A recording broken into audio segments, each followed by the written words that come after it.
corresponde, como presidente de CADE del 2015, hacer una rendición de cuentas ante ustedes. Esta rendición de cuentas es el resultado y los avances que ha logrado el país a un año de haberse celebrado dicho CADE. El CADE, cuyo tema era la logística, motor de desarrollo económico de Panamá, y que perseguía como objetivo central hacer un vistazo crítico de la realidad de los distintos componentes y actores que juegan un papel decisivo para crear y consolidar a Panamá como un centro integrado de servicios marítimos, de servicios aéreos, carreteros, ferroviarios y logísticos, que estos servicios sean competitivos, que sean de excelencia, al servicio de los puertos, las industrias marítimas auxiliares, exportaciones, importaciones de bienes, aeropuertos, comunicaciones, transporte de carga y pasajeros, además recursos marinos y agroindustriales. Como se dan cuenta, el objetivo era bastante amplio y se logró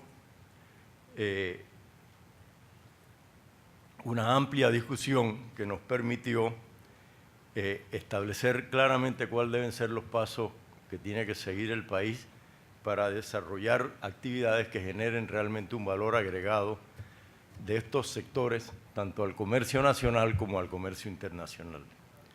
La conferencia de CADE se realizó en una jornada de 18 horas, 630 personas y una amplia cobertura que se extendió a través de transmisiones directas en varios medios de comunicación, llegando así a universidades y a los hogares de miles de personas.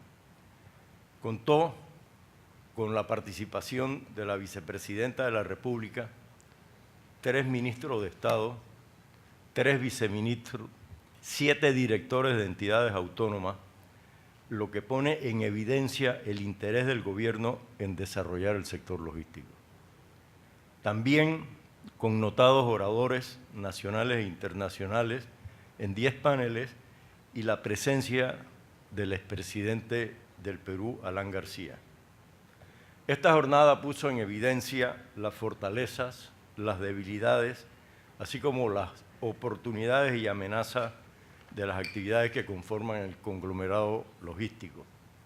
Las actividades logísticas las realiza el sector privado, pero si no existen políticas públicas claramente definidas, con una visión compartida en la parte sectorial del gobierno, se hace imposible consolidar el hub logístico. El gobierno, después del CADE de 2015, tomó decisiones importantes para fortalecer la institucionalidad del desarrollo del sector logístico, como fue el fortalecimiento del Gabinete Logístico, creó la Secretaría de Competitividad y Logística, que tiene su sede en la Presidencia de la República,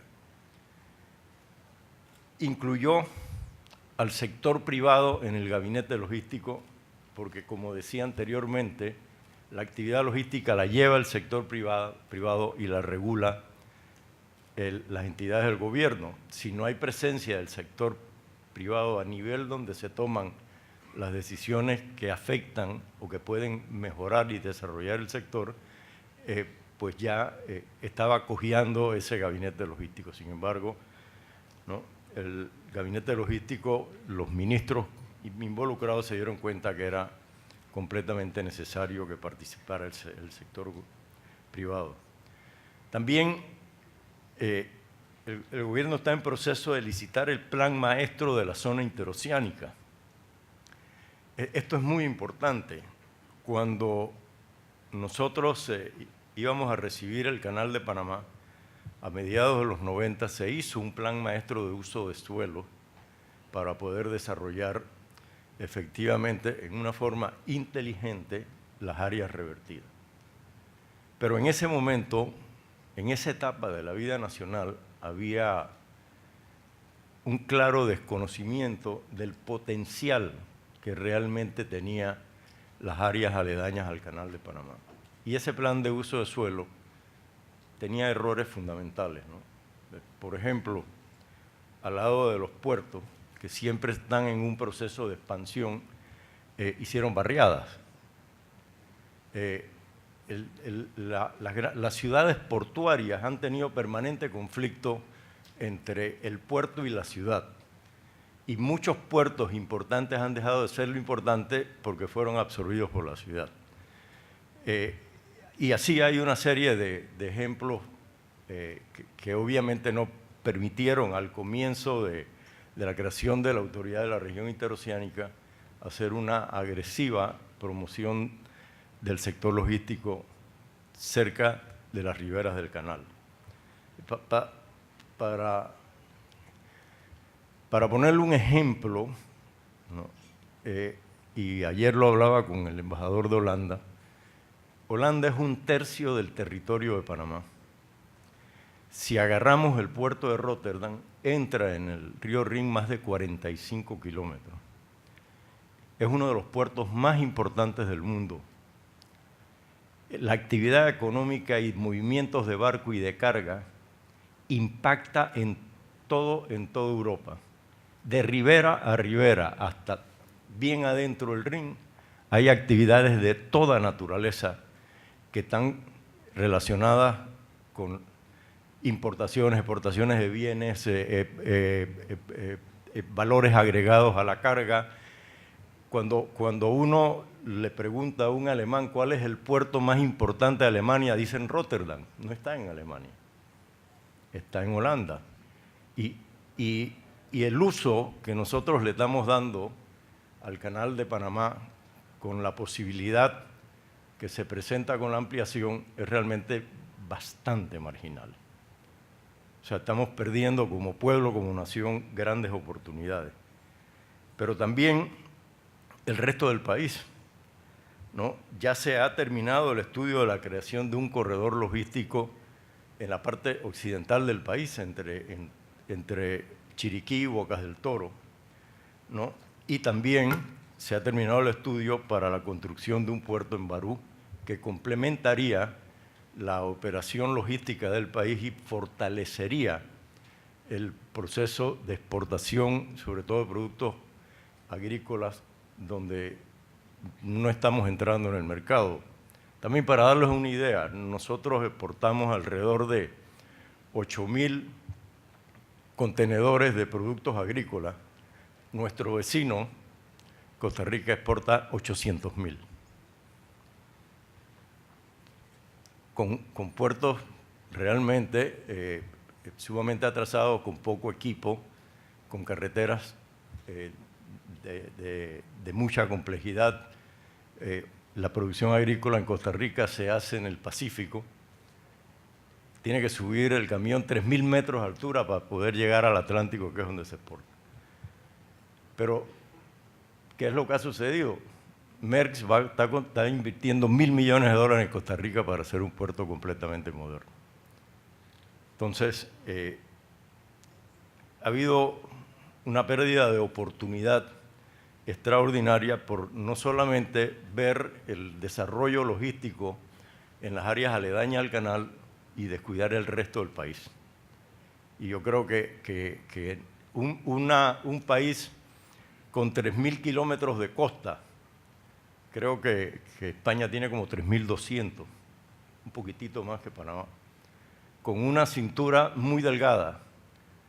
En el caso, por ejemplo, del corredor logístico de Chiriquí-Boca, de la ciudad de Avita al puerto de Rambala, en Bocas del Toro, estaríamos hablando de 97 kilómetros nada más.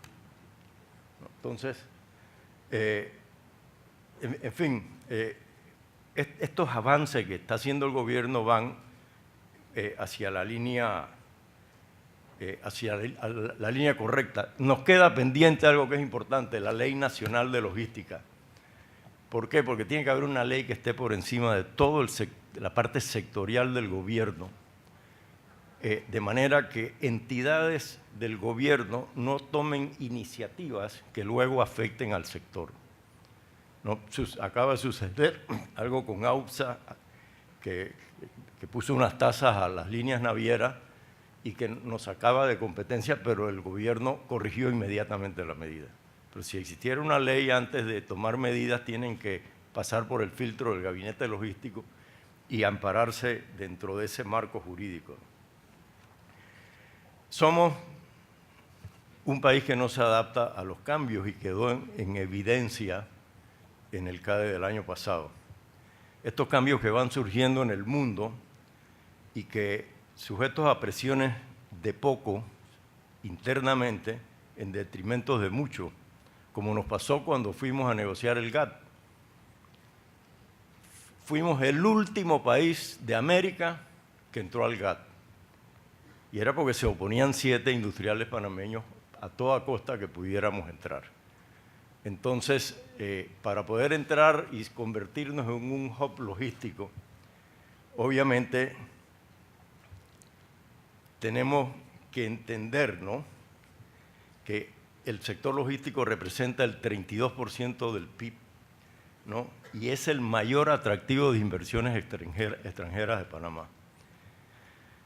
A raíz de los últimos acontecimientos de los mal llamados Panama Papers, ha surgido un debate con respecto al modelo económico de nuestro país. Señores, el mundo ha cambiado y sigue cambiando de manera acelerada. Durante más de 100 años, Panamá evolucionó en diferentes áreas. Podemos mencionar la plataforma de servicios financieros, las sociedades anónimas, el abanderamiento de naves, la zona libre de Colón, el hub aéreo de las Américas, el canal, los puertos, etcétera, ¿no? El hecho es que los cambios que ha experimentado el mundo a raíz de la globalización y los temas de seguridad, terrorismo, tecnología, nos obligan urgentemente a salir de lo que hemos definido como la complacencia, ¿no? Nos ha salido bien todo, pero estamos complacientes y no nos damos cuenta que tenemos que adecuarnos a las necesidades del mundo, replantear nuestro papel en este mundo globalizado. Uno de estos temas en lo que hemos venido insistiendo desde hace años, ¿no?, a lo largo de varios CADE, ha sido precisamente el desarrollo del sector logístico mediante el diseño de políticas de Estado y en esta ocasión aprovechar las oportunidades que nos brinda la ampliación del canal, tema de nuestro CADE, ¿no? Así que de ahí que tanto el CADE pasado, que habló sobre el desarrollo logístico, como este, nos encuentra enfocados en un tema importante. La ampliación del canal nos alcanzó y todavía estamos realizando estudios mientras otros países cercanos están desarrollando proyectos. No entendemos que el 80% del comercio mundial se lleva en el hemisferio norte y que ese 80% es la ruta de los grandes buques que ahora se van a desviar por una línea cerca al Ecuador, que es el Canal de Panamá, y que nos va a permitir, por esa circunstancia geográfica de Panamá, empezar a participar en el 80% del comercio mundial. Y la posición nos exige, efectivamente, que seamos lo suficientemente claros para entender que necesitamos puertos, que el transbordo es nuestro negocio, el manejo de la carga. El canal cobra no por barcos, sino por espacio de carga. La autoridad marítima no cobra sino por movimiento de contenedores que se haga en los puertos, y todo se refiere a la carga. Y si vamos a tener buques de 13.000, 14.000 contenedores con una eslora extremadamente grande, mientras más muelles tengamos será mejor. Y pongo el ejemplo nuevamente de Holanda, 45 kilómetros de muelles de costa a costa del río Rin. Y nosotros tenemos todo ese espacio desaprovechado en el Canal de Panamá. Entonces, Repito, para terminar, que nos ha llegado la hora de acabar con la complacencia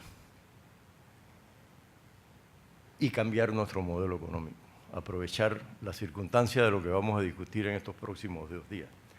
Y como dice nuestro himno, no podemos esperar al trabajo sin más dilación.